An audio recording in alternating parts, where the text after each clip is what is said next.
Vous ne croirez jamais que les millionnaires utilisent une technique pareille. Bonjour, c'est Jean-Louis du site Argent pour les nuls. Si vous appréciez nos techniques, pensez à vous abonner à notre page YouTube. Venez nous rendre visite aussi sur notre page Facebook pendant que vous y êtes, même si au moment où je fais cette vidéo, elle n'est pas encore développée. Donc, j'ai travaillé pour deux grosses entreprises. Ah, je crois que j'écris en rouge là. Non, j'écris en bleu. Donc, hop. Tenues par des gens mais très riches. Le premier avait dans son garage, il avait pas moins de 6 Porsche. Je sais pas si vous imaginez. C'est que le mec, il a envie de se payer une voiture, il se pose même pas de questions. D'abord c'est une Porsche et il va chez le concessionnaire, puis il l'achète direct. C'est limite, il la paye en liquide. Le second, lui, paraît dans son garage. Alors c'était pas 6 Porsche qu'il avait, c'était que des vieilles, je sais pas, je connais pas vraiment les marques, hein, voitures de sport. C'était un fan de la vitesse. Et il avait des trucs incroyables. Et il faisait d'ailleurs des circuits. Hein, d'ailleurs, il y a quelques années, il s'est tué lors d'une course automobile. Et les deux, ils étaient, mais riches à millions. Et quand je dis à millions, c'est vraiment à millions. C'était... vous voyez, Oncle Picsou avec sa piscine pleine de pièces. Hein, eh ben, c'était pas ça, mais limite, ça aurait pu. Et quelque chose qu'il faisait, qui moi m'a surpris parce que c'est pas du tout dans ma mentalité. Et je suis persuadé que ça n'est pas non plus dans la vôtre. Et je vais trahir le truc tout de suite, c'est comment est-ce que vous faites, vous, quand vous envoyez du courrier, ou quand vous envoyez des magazines, ou quand vous envoyez des documents. Eh bien, vous allez à la... Bon, aujourd'hui, on va au supermarché. Avant, on allait à la papeterie, hein, mais aujourd'hui, on va au supermarché.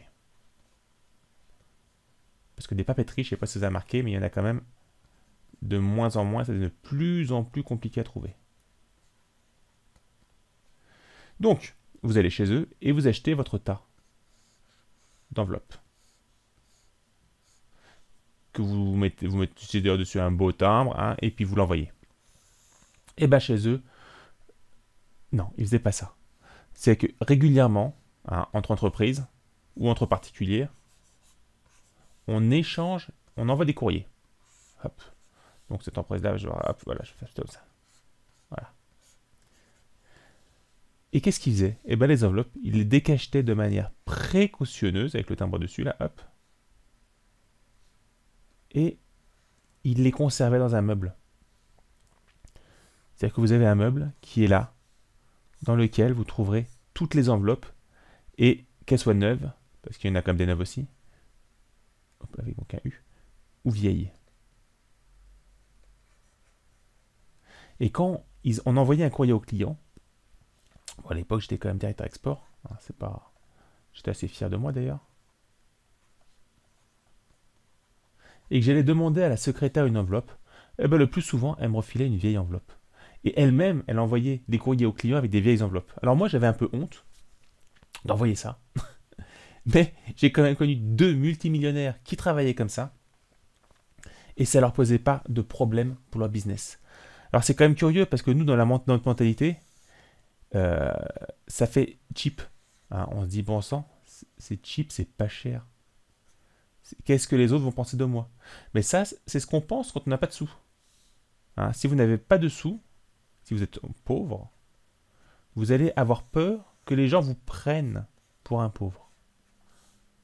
Alors que si vous êtes riche ou que vous voulez devenir riche, ce que les gens pensent de vous, vous en foutez. Ce qui compte, bah, c'est plutôt que de dépenser 2 euros en enveloppe, vous allez dépenser 20 centimes.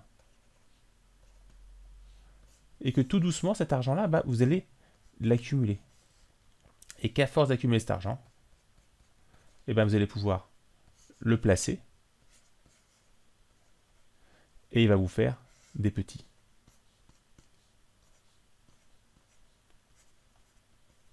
Alors, vous allez me dire, d'accord, mais c'est une différence de 1,80 €. Et encore, j'y suis allé à la louche. C'est pas beaucoup, c'est pas ça qui va me faire vivre. Alors, vous avez raison. Mais déjà, vous pouvez faire autre chose. 1,80 €, bah, c'est un café. D'ailleurs, soit en passant, votre petit café à 1,50 € que vous prenez le matin au café, peut-être ou pas. Hein, mais si vous le prenez, bah, vous pouvez rayer. Hop, ça vous fait déjà plus 1,80 €, ça vous fait déjà 3,30 €. Et comme ça, bah, économie plus économie plus économie plus économie, et bah, ça vous fait une somme d'économies qui vont sacrément vous faciliter la vie. Vous avez du mal à la fin du mois à finir le mois parce que vous apercevez qu'il vous manque 1 € par-ci, 1 € par-là. Et ben si vous utilisez cette technique tout de suite, et ben ces euros, vous les avez. Le problème, il ne sera plus là. Souvent, on s'appauvrit parce qu'on ne sait pas faire des économies là où on pourrait en faire. On a peur de ce que les autres vont penser de nous. Vos vêtements, je referai toute une vidéo là-dessus d'ailleurs, hein. Vous n'êtes pas obligé de les acheter neufs. Il y a des possibilités de les acheter en très beau et pas forcément neuf. Votre voiture, vous n'êtes pas obligé non plus de l'acheter neuve. Hein, si elle a 2 ans, ou si elle a 1 an, 2 ans, 3 ans, tout de suite, vous allez faire des économies énormes. Etc. etc., etc. En fait, ce que je voulais vous montrer, c'est une philosophie de vie qui commence à la base.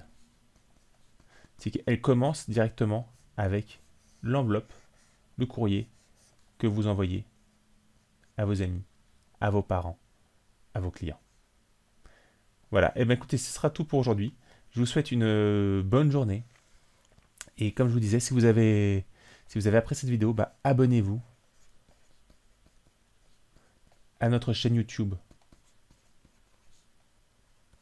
Notre chaîne YouTube. Hein, comme ça, vous ne manquerez aucune vidéo du site Argent pour les nuls. À bientôt!